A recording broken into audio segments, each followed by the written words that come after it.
obviously, sure I know you were relieved when you saw some shots go through that one pull-up three. Obviously, in the third quarter, what was the process to understand what you had to do in that third quarter, especially? I mean, I just playing through adversity. I know what that means. Just playing through that and just trying to stay aggressive. And once I saw it for what it was, I just found rhythm. What was the adversity? I know what the adversity is. I mean, is it both ends of the floor, or just playing through contact on one end while not getting contact on the other end? Playing through adversity. I got you. Well, past years, it felt like when some of you or Kawhi were out, sometimes took an adjustment period for the rest of the guys to figure out what their roles were that night. What have you seen this year? I know that you and Kawhi have missed a lot of games. It's been an all-the-time thing, but just because it's happened the last couple of weeks, a little more often. Like, how quickly does it take you guys to really lock into who you are that night and kind of readjust and lock in? How quickly? Yeah. Like, if you know Kawhi's out tonight, like, I mean, everyone yeah. I mean, I think we know it's gonna take some time for Kawhi to get back into the adjustment or back into the lineup. So we going into it, we know what's at hand and what we got to do. So it's not something that's surprising coming into the game or something like that, or going into the shoot around. We got to hold it down for when he comes back, and then we pick up right where we all left off before he went down. But it's not that much of an adjustment. We professionals. We know we got to come out, hoop, play our game, and play Clipper basketball. Do you take that as being concerning? That maybe he might be out for a little while longer, as you suggest, or is it just sort of like, are you guys hopeful? I mean, we're hopeful. We're hopeful. He's looking good. He's looking better and better. But again, we know it's nothing serious. Like he's gonna get through it when his body is back to where it needs to be. But again, our job is to just continue going at the level we're going. We're playing great basketball in the month of December, and we must just keep picking it up and next man up mentality. You guys keep that going, and that's a very broad question, but you guys seemingly made such big strides in the last month. What's the most important, you think, to carry over from December to January? I think we've done a great job of taking it one game at a time. We got to continue to do a good job of that approach. Every game's different. Every matchup's going to be different. We're changing coverages based off the matchup. So it's just being locked into the details going into the games. We've been doing that, and it's been working.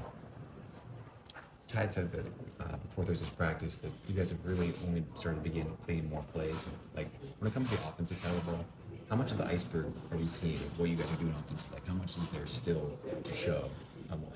Yeah, I mean, there's a lot. We're still working to unlock everyone's true potential with this new big four group that we have. So there's still a lot that we're trying to unlock here. You've seen flashes of it on a nightly basis throughout very different variation of games. But it's still so much that we can do offensively that I think we're still trying to scratch the surface on. But I like where we're at. Like I said, we're learning and figuring out how to win. I think our defenses have been holding pretty strong, which has been making our offense a little easier to get comfortable and adjusted to. But once we start clicking on that end, it should be real scary. Ty has talked a lot about winning games while you guys are figuring it out. Obviously, you guys have been able to do that here in the month of December. How encouraging is that, knowing that you still have so much to go, but you guys are finding ways to win despite that? Yeah, super encouraging.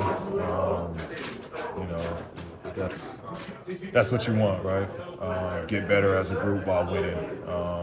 And so I think that's where we're at right now. And, everybody feels good about where we're at. So we're talking about the process. We're enjoying the process.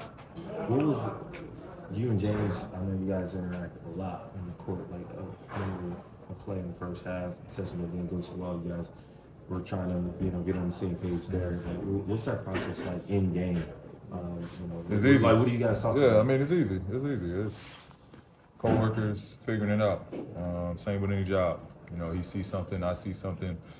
Let's talk about what we saw, and let's look for it on another possession or the next possession, or just constant communication. No different than any other job. What was it like to get that bounce pass, that eye contact, and finish with that dunk? Like, it felt like that was something where maybe y'all talked about something like that opening up for you.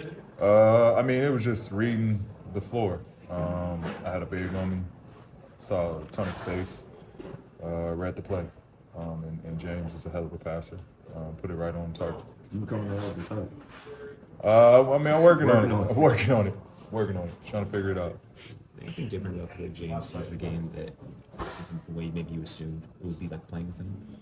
I mean, playing against him year after year, that was as much as how good he was off the bounce with creating space, how good he was with drawing the defense in and creating 2-on-1 opportunities, and you know, playing against him, he was so tough having three or four guys on the perimeter with Capella rolling. You know, that was just tough. He was just a maestro in that, of just picking teams apart and picking them apart in that. So being on his side, you know, it's definitely special watching it, just how good he is with playmaking.